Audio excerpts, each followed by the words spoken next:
আমার নাম উচ্চারণই করতে দেওয়া হতো না, আমাকে রাজাকার বলা হয়েছে। আমি একটা দেশি শাড়ি ছাড়া আমি কখনো বিদেশি শাড়ি পরি না। কনক চাপা কখনো সুযোগ সন্ধানী না। অনেকে বলছে, আপনার সমালোচকরা অনেকে বলছে যে আপনার এই যে এখন রাজনীতিতে আসা এটা সুযোগ সন্ধানী।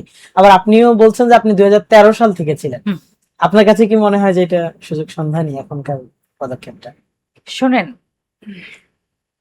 প্রযুক্তি কিসের জন্য? প্রযুক্তি মানুষকে উন্নততর জীবন দান করার জন্য, কিন্তু আমাদের বাংলাদেশি কিছু মানুষরা প্রযুক্তিটাকে এত বাজেভাবে ব্যবহার করছে। তারা এই যে কমেন্টের ঘরটা খোলা থাকে, তারা যা ইচ্ছা কমেন্ট করে।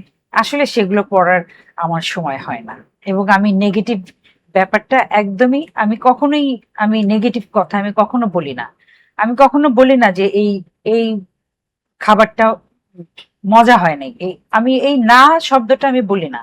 আমি বলি যে এটা আরেকটু হলে ভালো হতো। আমি কখনো, তারা এইরকম কথা বলে, অনেকে অনেক কথা বলে। আমাদের দেশের অনেক বড় বড় মানুষ, যাদের যাদের নাম উচ্চারণ করলে গর্বে বুক ভরে যায়, তাদেরকেও কিন্তু অনেক বাজে কথা লিখে একদম ফেসবুক ভরিয়ে ফেলে। তো ওগুলো ওগুলো দেখলে তো সুযোগ সন্ধানী হলে তো আমি গান বাজনার মধ্যেও অনেক সুযোগ নিতে পারতাম, কিন্তু আমি শুধু আমার কণ্ঠের প্রতিভা, আমার যে পারঙ্গম ক্ষমতা, সেটা দিয়েই যতটুকু করা যায় আমি করেছি আজীবন। এটা দর্শক হিসেবে, শ্রোতা হিসেবে আপনারা নিশ্চয়ই জানেন, কনক চাপা কখনো সুযোগ সন্ধানী না। আমি 13 সালে জয়েন করার পরে আমাকে অনেক কিছু আখ্যায়িত করা হয়েছে, আমাকে রাজাকার বলা হয়েছে, অনেক কিছু। অথচ আমি কিনা এমন দেশপ্রেমিক যে আমি একটা দেশি শাড়ি ছাড়া আমি কখনো বিদেশি শাড়ি পরি না। এটা তো একটা অনেক বড় প্রেমিক একটা। তারপরে আমি আমি অল্প বিস্তর ইংরেজি জানলেও আমি কখনো ইংরেজিতে আমি কথা বলি না। আমি বাংলায় লিখি, এবং বিশুদ্ধ ভাষায় বিশুদ্ধ বানানে বাংলা লিখি। তো আমি বললাম যে আমি বাংলা ভাষা, আমার বাংলাদেশ কে আমি এতটা ভালোবাসি যতটা ভালোবাসি আমার মাকে। এরপরে আর কোনো কথা চলে না। পৃথিবীতে আর কোথাও আমার কোনো পাসপোর্ট নাই। সবাই মনে করে আমি আমেরিকান আমেরিকান পাসপোর্ট আছে, অস্ট্রেলিয়ান পাসপোর্ট আছে, কিন্তু কোথাও আমার সেকেন্ড হোম বা কোনো কোনো হোম টোম কিছু নাই। আমি একদম খাঁটি একজন বাংলাদেশি। সেখানে আমাকে সুযোগ সন্ধানী বলার কোনো সুযোগই নেই।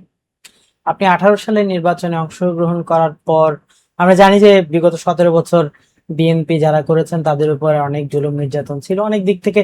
কেউ শারীরিকভাবে, কেউ অর্থনৈতিকভাবে, কেউ সামাজিকভাবে ক্ষতিগ্রস্ত হয়েছে। আপনার উপর এমন কোনো প্রভাব পড়েছে? বিগত আমলে আমাদের বাংলাদেশ জাতীয়তাবাদী দলের উপর যে নির্যাতন হয়েছে, সবার সেই ক্ষতি বা সবার নির্যাতন সবকিছুর প্রতি আমার অনেক সহানুভূতি। কারণ কষ্ট তো কষ্টই, যার যার কষ্ট তার তার।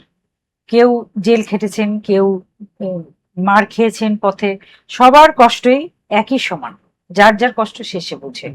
আমি একজন শিল্পী হিসেবে আমি দেশের যেরকম জাতীয় প্রচারণা কেন্দ্র, যেগুলো বিটিভি, তারপরে রেডিও বাংলাদেশ, এখানে আমার নাম উচ্চারণই করতে দেওয়া হতো না।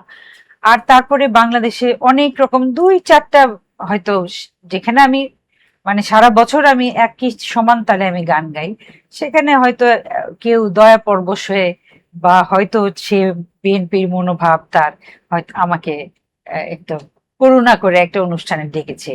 এরকম ছাড়া আমি একদমই গান গাইতে পারি নাই।